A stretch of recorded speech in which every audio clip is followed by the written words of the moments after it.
खबर महाराष्ट्र के गोंदिया से विशाल कांग्रेस की रैली में भारी जनता जनसैलाब उमड़ा। डॉक्टर गोपाल दास अग्रवाल ने अपना नामांकन पत्र भरा। गोंदिया स्थानीय सर्कस ग्राउंड में कांग्रेस की महाविकल अगाड़ी के प्रत्याशी गोपाल दास अग्रवाल, इनके विशाल जनसभा में विधायक अनुभव मुंजारे, गप्पू गुप्ता, पंकज यादव, दिलीप बांसोड़, सुशीला भालेराव, वंदना काले, योगेश अग्रवाल, सौरभ रोकड़े, राजू ठकरेले, विजय बहकार, प्रफुल्ल अग्रवाल आदि प्रमुखता से उपस्थित थे। अतिथियों ने गोपाल दास अग्रवाल को भारी संख्या में विजयी बनाने की अपील कर शहर के प्रमुख मार्गों से विशाल अभूतपूर्व रैली निकाली गई। तत्पश्चात अधिकारी को अपना नामांकन पत्र दाखिल किया। महाराष्ट्र गोंदिया से सतीश पारदी की रिपोर्ट।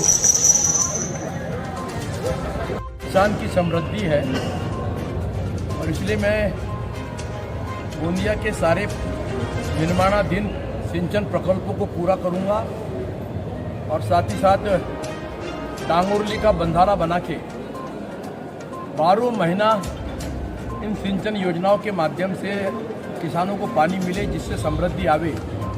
इस प्रकार का जो हमने नियोजन किया उसको पूर्ण करने का काम इन 5 सालों में मैं करने वाला हूँ।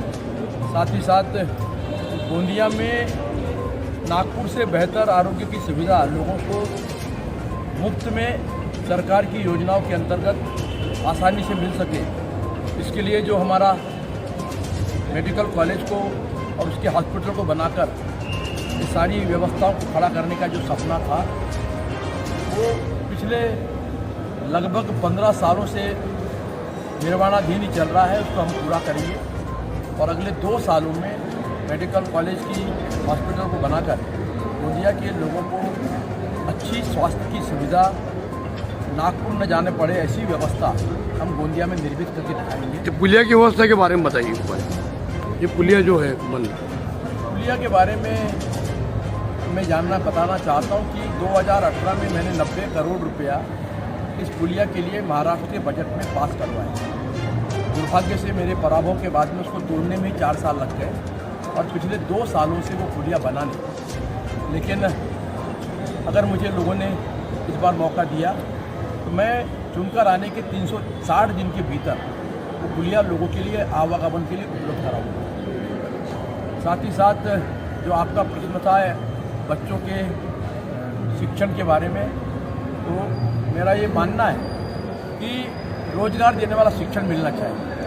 हमको डिग्रियां देकर खाली बच्चों को बेरोजगार नहीं बनाना है, रोजगार देने वाला शिक्षण मिलना चाहिए। और इसीलिए हमने पॉलिटेक्निक कॉलेज लाया। पहले 4 कोर्स थे, उसको 6 करवाया, अब 6 को 9 करवाएंगे।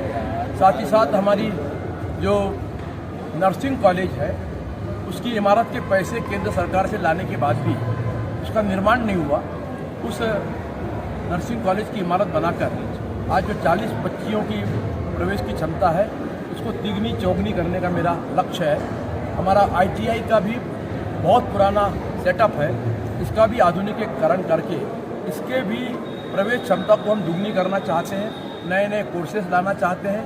और साथ ही साथ जो गोंदिया का इंजीनियरिंग कॉलेज प्राइवेट संस्था का बंद हो गया, उसकी जगह पर जब महाराष्ट्र में 50 जगह पर सरकार ये इंजीनियरिंग कॉलेज चला रही है तो गोंदिया में भी चलाएंगी। ऐसा दृढ़ निर्धार लेकर मैं अगले 2 सालों में ये कॉलेज गोंदिया में टेम्परेरी रूप पर पूर्व के जो कॉलेज थी हमारी इंजीनियरिंग कॉलेज, वहीं पर किराए की जगह पर हम लोग चालू करेंगे, प्रयत्न करेंगे। और उसके बाद खुद की इमारत बनाकर यहाँ पर स्थायी रूप से इंजीनियरिंग कॉलेज की स्थापना का जो एक लोगों की मांग है, जिसके बारे में आज तक 4 साल में आवाज़ नहीं उठी, उसको मैं पूरा करके दिखाऊंगा। और साथ ही साथ हमारे किसानों के लिए उस भाई की जवान को याद रखकर आने वाले चुनाव में आपका आशीर्वाद राहुल गांधी के कंधे के बटन पर दबाकर दूर में काम कीजिए। राहुल गांधी जो नौजवान की आवाज है, राहुल गांधी जो किसान की आवाज है, वो राहुल गांधी जो इस देश में 10,000 किलोमीटर की पदयात्रा करके लोगों के दुख दर्द को समझने का काम करता है, वो राहुल गांधी जो सामाजिक न्याय की लड़ाई लड़कर इस देश में सबकी जितनी को 31 मार्च 2026 से इस योजना को बंद करने का निर्णय इस राज्य सरकार ने लिया है। जो आरक्षण डॉक्टर भीमराव बाबा साहब अम्बेडकर ने दिया, उस आरक्षण को धीरे धीरे निकालने निकालने का काम ये सरकार करने जा रही है। हमारे नेता राहुल गांधी जी ने कहा था कि ये सरकार बहुत जल्द संविधान बदलने जा रही है। धीरे धीरे डॉक्टर भीमराव बाबा साहेब आम्बेडकर के दिए हुए आरक्षण को समाप्त करने का काम इस सरकार ने शुरू किया है और 15 अक्टूबर 2024 का वो जिहाद इसका प्रमाण पत्र है। बदलना जरूरी है और आप सब ये करने में हम सबका साथ देंगे। भारतीय राष्ट्रीय कांग्रेस पार्टी के उम्मीदवार माननीय गोपाल दास अग्रवाल साहब के पंचायत चुनाव चिन्ह पर बटन दबाएंगे, यही आपसे विनती करता हूँ। आप सबके हमारे बीच का यहाँ का युवा नेता नाना भाऊ पटेल जी राज्य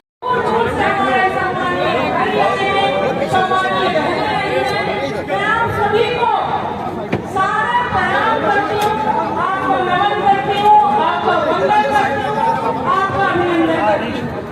हमारे मंच पर आसीन सभी सम्मानीय कांग्रेस परिवार के, शिवसेना परिवार के, राष्ट्रवादी कांग्रेस परिवार के जितने भी हमारे सम्मानीय पदाधिकारी भाई बैठे हैं, बहनें बैठी हैं, मैं आप सबका स्वागत करना अभिनंदन करती हूँ।